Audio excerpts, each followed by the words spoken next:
No. No. Not this team.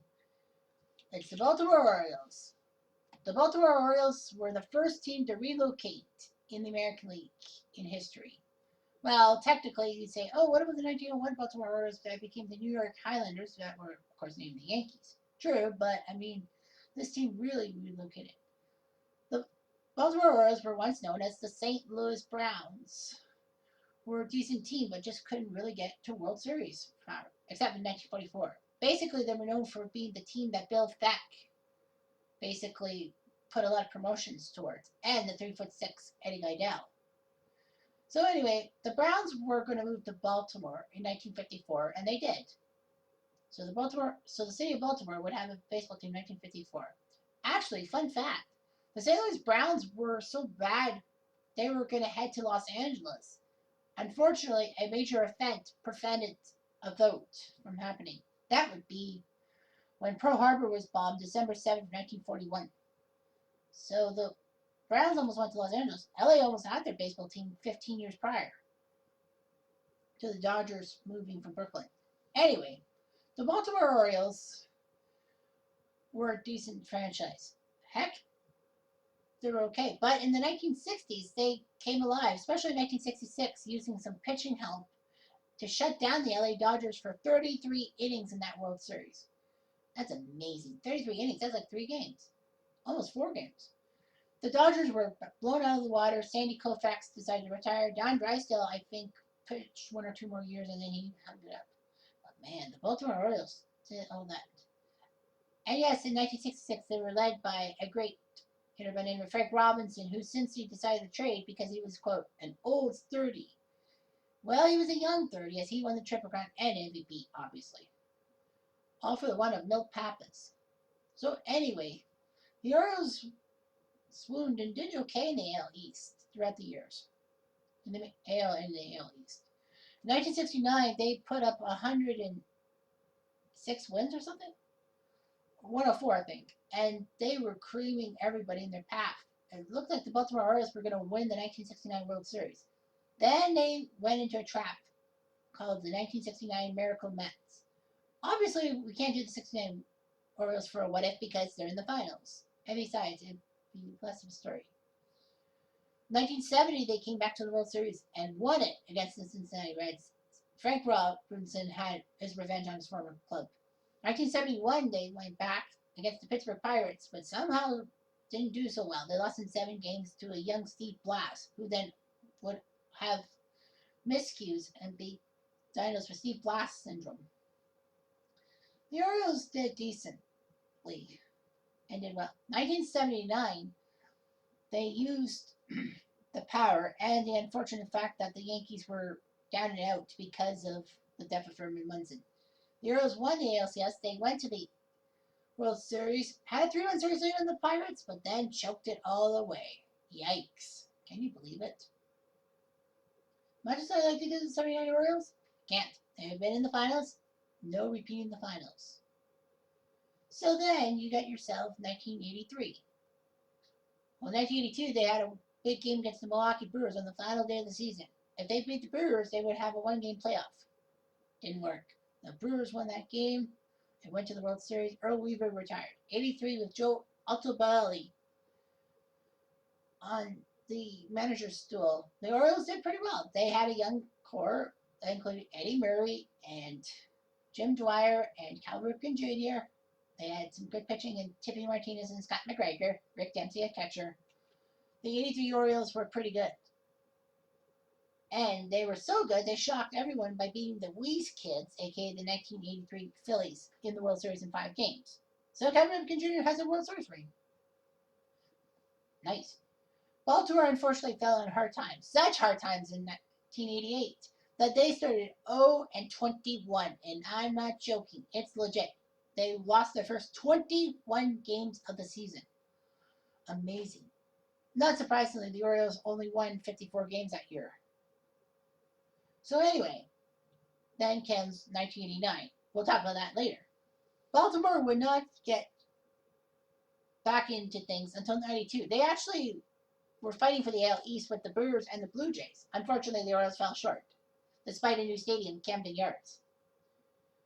Baltimore would go on to have a few years of bad luck in the mid-90s, especially 96, when they were tied. They were facing the Yankees in the ALCS, and all of a sudden, Jeffrey freaking Mayer reaches over the fence to steal a home run for Derek Jeter. Orioles couldn't recover and lost in 6 games in that LCS. 97, they looked stronger than ever. And what happened? Cleveland beat them 1-0 in the 11th inning in Game 6. Tony Fernandez with a home run. Since when does Tony Fernandez hit home runs? Regardless, the Orioles did get karma because the Indians lost the World Series in Game 7 in the 11th inning. So anyway, the Orioles just went sliding downhill. They were basically the butt end of a lot of jokes. Thankfully for the Orioles, the Tampa Bay Rays were just as bad, and at least Baltimore didn't finish the worst in the AL East until 2005, which was amazing. But anyway, Baltimore was just not good. Lots of fans walked out. They wanted a new ownership change. And worse, Baltimore had their fan base cut down because Washington moved from Montreal to become the Washington Nationals in 2005, 15 years ago, almost 15 years ago. They looked terrible. But in 2014, they pulled rabbits out of their hats and won the division. Unfortunately, they got stopped dead in their tracks by a powerful 2014 Kansas City Royals team, who then lost the World Series to the Giants. Baltimore has been kind of shite ever since. They're not shite right now. They're not the worst team in the league in 2019. That would be Detroit. But they have given up lots of home runs. Heck, they've even have a winning record against the Blue Jays, which pisses me off, of course. But that's neither here nor there. We're talking about the 1989 Baltimore Orioles. 30 years ago, the Baltimore Orioles had some decent hitters and all that. The only problem was that, lots of players didn't have faith in the Orioles. And who would say no to that? Basically, the 1989 Orioles were just bad. But a few big breakout years, especially from Mickey Tettleton and Cal Ripken Jr., helped the Orioles shine, with Frank Robinson even being manager. What a connection. The Orioles actually had the Rookie of the Year, Greg Olson, who was a good closer, good relief pitcher, Mark Williamson, and some decent starters that really didn't have much of a name, Jack Ballard and Pete Harnsich, among others. Unfortunately for the Baltimore Orioles, their worst first run would be stopped in the tracks by a team that also struggled at the start of '89. That being the Toronto Blue Jays. In 1989, the Blue Jays were 12-24. Jimmy Williams got the sack. Cecil Gaston was named interim manager. He didn't want the job, but after the Blue Jays made that 10-0 comeback a few days before Skydome opened, the 10-0 comeback in Boston against the Red Sox in Fenway Park, he was quite happy to stay on. It was amazing to see Cecil Gaston and Frank Robinson battle it out in September. 2 black managers. What a time for racial equality. Unfortunately, the Orioles choked that away in spades. On the Friday of the weekend series, the final weekend series, they decided to pitch to Lloyd Moseby. They thought Moseby would be a terrible out. One problem, though. Moseby socked a RBI double in the 11th inning of that Friday game. The Blue Jays were up by 2 with 2 to play on the final NBC game of the week and the final NBC baseball game in 6 years. For 6 years. So basically, the Blue Jays had the nationwide audience in the U.S. just looking at them. Baltimore actually got off to a fantastic start off of, I want to say Jimmy Key, but I might be wrong. I'd say Todd Stoudemire. Which was fun. It was funny seeing Dave Johnson, who had to come in on short notice for Pete Harnsich because Harnsich injured himself. Dave Johnson was doing well, but then the bullpen suffered. They went with Mark Williamson, who was the guy who gave up the winning hit to Moseby. And unfortunately, Williamson couldn't finish the job. And the Blue Jays got Tom Hankey in, who struck out Larry Sheets to end the game. The Orioles were close. That would have been a nice worst to first run, kind of like the 91 Braves. So anyway, obviously, this is the team I'm doing the what if. The 1989 Baltimore Orioles. Now, of course, we don't start them in the World Series. We start them at the ALCS because that's the rule. They are the AL East champion and not the Toronto Blue Jays. Could these miracle guys in 1989 harken back to 20 years ago when they were victimized by Cinderellas? Now, keep in mind, Oakland is a very powerful team that will stop at nothing. And of course, as always, the starting rotation for the Oakland Athletics will be based on the ALCS stuff. If the Orioles get to the World Series, we'll do that too. Now, bear in mind that if Oakland wins, obviously they're going to win the World Series because Oakland did go to the World Series in real life. The Blue Jays did lose the LCS to the A's. So, here we go. Well, the Miracle 89 Orioles, 87 wins in their season. They take on the Oakland A's, who are powerful. Oakland got home field advantage in the ALCS as is.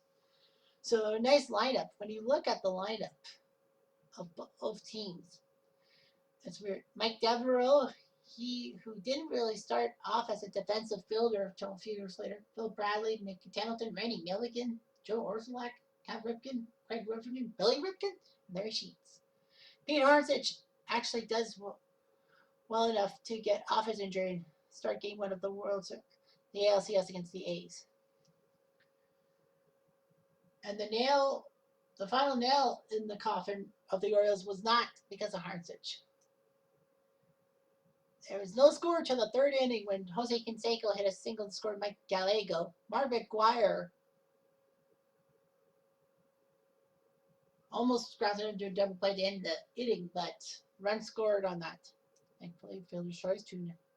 But then the Orioles, Phil Bradley comes in, left center field, home run, 2-2. Amazing. And then Craig Worthington hits a home run to left field. Remember him? 3-2. And then you got yourself Dave Henderson, who got a base hit to score Ricky, 3-3.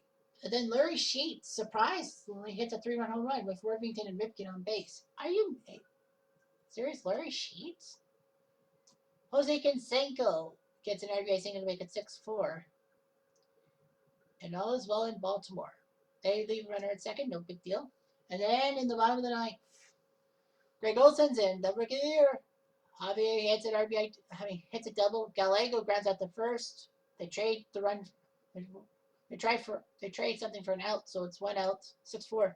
But Greg Olson screws up. He throws a back fastball. The score is Javier 6-5, no big deal. Carney Lansford gets a base hit, and then Tony Phillips hits a nice double to center field to score Carney 6-6. Jose Canseco strikes out. You're thinking, all right, you got him. Mark McGuire gets a line drive single. Cal Ripken Jr. makes a good relay throw, but Tony Phillips avoids the tag and scores. Can't blame the Orioles. 6-6. Not bad with their lineup. Bradley with pair of RBIs, Worthington and Sheets with RBIs too. Pete Harnsich does go 5 innings. His foot still kind of hurts. Anyway, Kevin Hickey, Mark Williamson, Mark Furman, and Greg Olson of the bullpen. Olson, the GOAT. Oakland. RBIs by Phillips, Canseco, McGuire, and Henderson. Dave Stewart goes 6 innings. He doesn't lose in the LCS. By Gene Nelson and Rick Honeycutt. On to game number 2. When Bob Welsh is ready to go, Bob Malicki is ready to go for the Orioles. Talk about your no-name pitching. And talk about the Oakland Athletics winning the game 5-4. Cal Ripken Jr. gets an RBI single to score Milligan. Gallego makes a terrible mistake on a ground ball for Worthington, 2-0. But Gallego hits an RBI single, and Carney Lansford gets an RBI single in the second to tie it at 2. But Randy Milligan hits a 2-run shot down the left field line, 4-2. But Canseco pulls one back with a home run to right field. Dave Henderson comes in and hits one to right center field, gone, 4-4. Amazing. How Oakland can come back from it. Innings come and innings go. Baltimore doesn't really threaten. And in the bottom of the ninth, after Lansford hits a double and Phillips grounded out to second base, all they needed was a sac fly.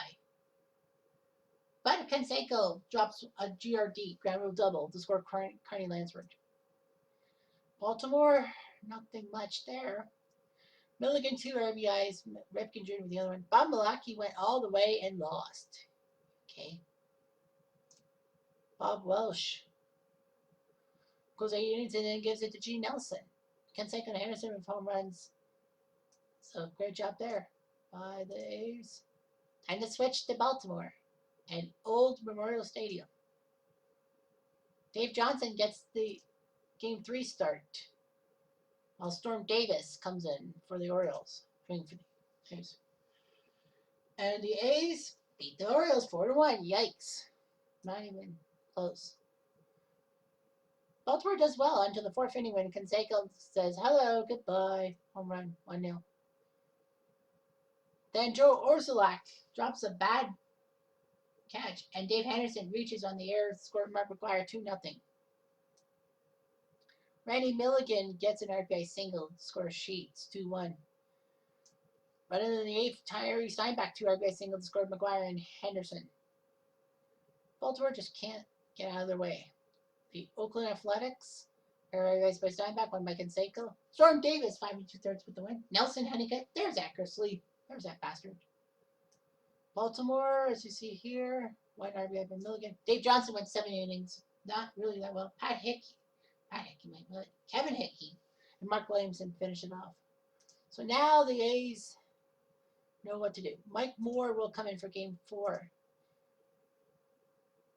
Jeff Ballard. So Baltimore decides to surprise them. Go surprise motherfucker with Jeff Ballard. And surprise motherfucker, Oakland sends Baltimore a lesson. Don't play surprises. 4 and out. Jeez, the 89 Blue Jays at least won a game.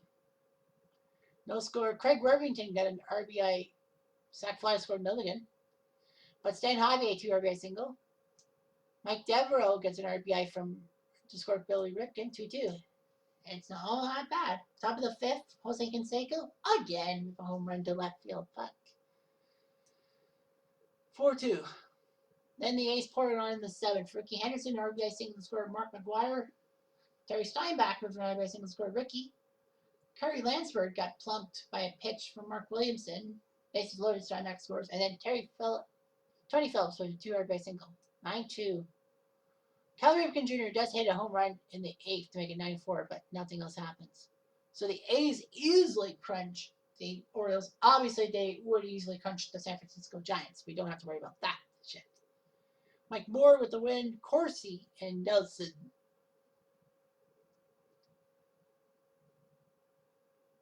With the innings pitched, Baltimore just couldn't get in their way. Cal Ripken Jr.